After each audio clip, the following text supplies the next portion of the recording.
I mean, I've been covering human trafficking this year. Right. And that's, a lot of the human trafficking comes from third world countries in distress. You're in a third world area. Yep. In distress right after an earthquake would be, it's prime. Yeah. Prime time to do a human trafficking operation. Right. How big were the containers? I would say probably 8 feet and 10 feet, 8 feet tall, 10 feet within. So like maybe half a Connex box? Yeah, about that. Okay. And they were kind of like on the trailer that was underneath was kind of like a regular Humvee trailer that you would see kind of pull stuff, something like that. How were they being lifted into the craft? So they were driving onto this platform that was angled, so it hit, and it just raised up, and they were just driving on this ramp. Oh, the truck would go up? Yeah, but the whole thing was a ramp. Okay. Like a circular ramp. And I mean, obviously I can't see what's on the other side of it, but I'm assuming because it's a circular pattern that it's going to be the same on the other side. Because they would drive onto this platform, and at that point I saw all the doors open, 4 guys would come out, and then I'd go back to what we're facing here with these guys searching our stuff, asking us questions, taking our IDs, trying to intimidate the crap out of us. And so I can see the guys come out of the truck. And that was making me think too, like at a tactical advantage, we didn't have that. There's only 6 of us, basically trained infantry Marines.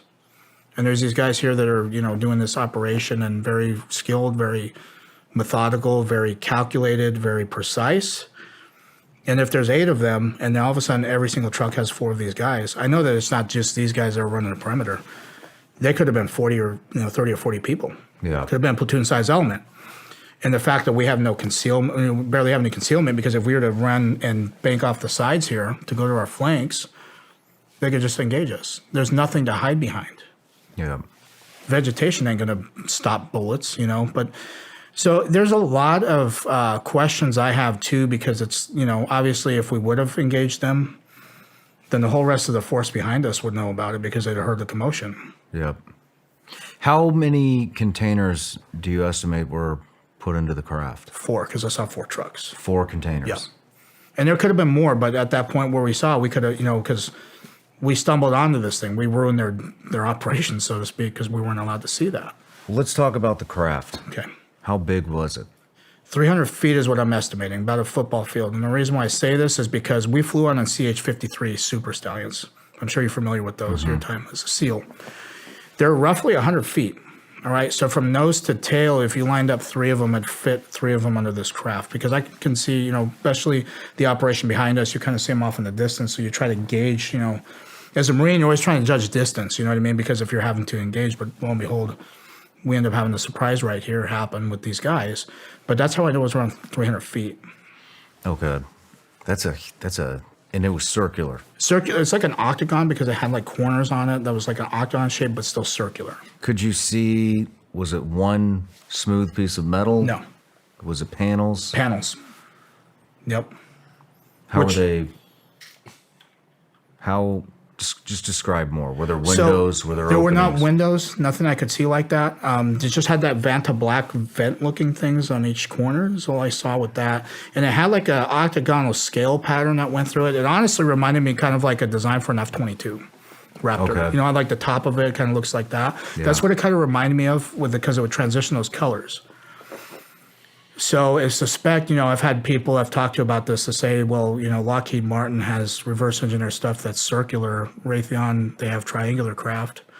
And he said it might have been Lockheed because Lockheed also made the F-22.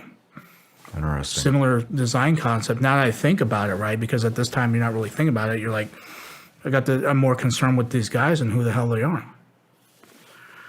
So after we witnessed the last truck going on there, and we're still dealing with that. I got searched already, of course, and I'm just paying attention to what's going on. I'm making sure my guys are good too. And all of a sudden, the trucks, we never saw them again. They were not on that platform. There was like boxes and stuff that were on that platform. And so I'm assuming they either drove off on the other side or disappeared or where they went. I don't know. But all of a sudden, we noticed that this platform raises off the ground by itself. It doesn't make any noise, by the way. It doesn't disturb anything. Before it started gaining elevation, yeah. How high off the ground was this? The actual craft? Yes. I would say probably 20 feet. Okay. Yeah, good distance. And the platform rose up, but I would say like the platform was up several feet, right? Probably maybe 5-6 feet, because it was look, from the distance probably about half an inch. I mean, I'm envisioning the way you're describing this. I'm envisioning an octagon. Yep. Rotating clockwise with a drop ramp similar to maybe something you would see on the back of a C-130, C-17, but circular. But circular and separate. There's no cables. There's no. Okay. Yeah. Was the ramp attached to the craft? No. So there was just an opening. There was just an opening. Like the bottom part of the craft, was what I'm assuming, because that's where I saw it lift up and go into. It was like the bottom part. It was like the floor itself was like the platform, and they were just rolled up, right? But at the same time, the top part leveled a little bit and went down to meet with this. And as that happened, you start to see it rise up past the tree line. And it's not like a super fast and just rapid. It's just like kind of slow. As that's going on, the rotation has not changed. The audible hum has not changed. But it's not like somebody hit the gas and you hear a different. Yeah, it's nothing like that. Noise. It's No, just constant. Okay. Each point on that octagonal shape started to illuminate colors. Like, and it was just one color per point. It was red, it was green, it was yellow, and it was blue. Those are the only colors I saw, and it was rotating, right? As soon as it got to the top of the tree line, like cleared the trees, this thing shot off to the left. And to the left was the ocean, by the way. It was just going west. How far to the left was the ocean? Probably a good mile and a half, maybe. That's it? Yeah, it So wasn't you're very- right on the coastline. Yeah. Okay. Probably, I would say, it could be a mile and a half to 3 miles, I'd estimate, because I mean, that's just estimation. I don't really know, because it took us a little bit when we landed into the near Padang City, because we landed at the airstrip, and then we took like a several-minute flight going from southwest to like northeast part, roughly. So I'd say probably a couple miles to kind of estimate. And like I said, it didn't change pitches of noise or anything, and it just completely shot off. I mean, it's just like a blur that went left. Didn't make a sonic boom like you'd see a fighter jet when you see the pressure that, the way that happens. It didn't disturb any of the trees like rotor wash would do on a helo or a jet flying the map of the earth and leaving exhaust and blowing the, you kind of see Top Gun movies when it cranks up on that. propulsion. Nothing. There were even coconuts that you could visibly see on these trees. None of them were disturbed. No shit. Yeah. And me, I like aircraft. That was my thing. I wanted to be a pilot, but that didn't happen. I wanted to fly the Harrier. And I know about aircraft. I know everything that we've got. I know everything about them. From a little kid, that's all I wanted to do. But obviously then being infantry was the next best thing.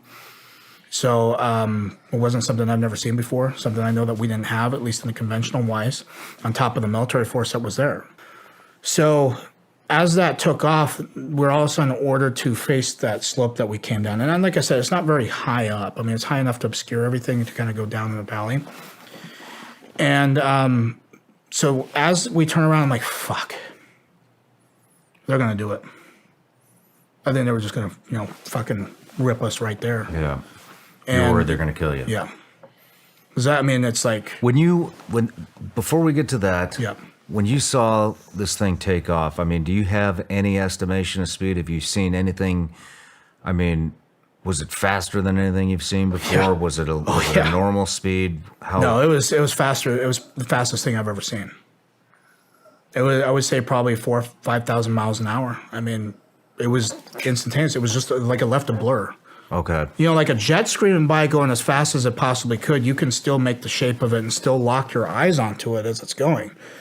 There's no way in hell you could lock your eyes onto this thing as it's moving. That's how fast it was. Okay. And eyesight, something moving, your eyes are naturally going to pick up that motion.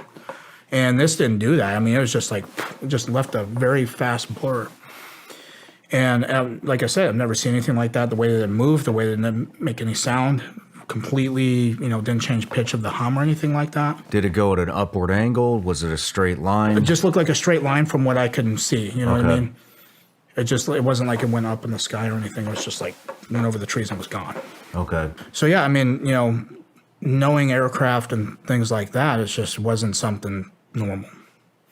something completely faster, something doesn't make any sound.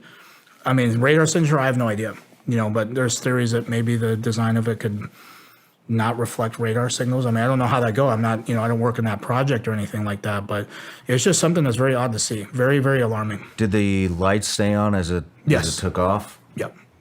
But you couldn't even see the blurs of lights even. It was just this black blur that just left. Damn. Yeah. I mean, it was creepy. It was fucking creepy to see. Yeah. And, of course, we're like dumbfounded because you've never seen anything like this. And this is like some Hollywood shit, Make the ships from Independence Day look like a joke, with how fast this thing was.